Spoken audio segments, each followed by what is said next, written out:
Right now, we're seeing a sentiment score of plus 0.04 and a momentum of plus 0.68 for the world, which is notably high compared to the historical baseline.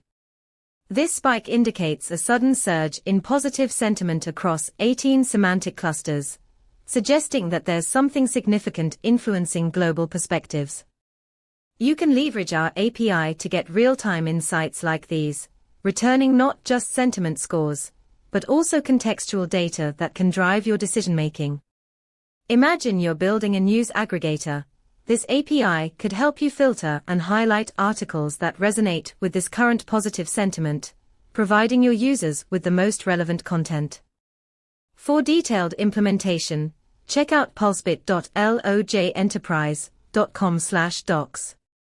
Get started today and harness the power of sentiment data in your projects.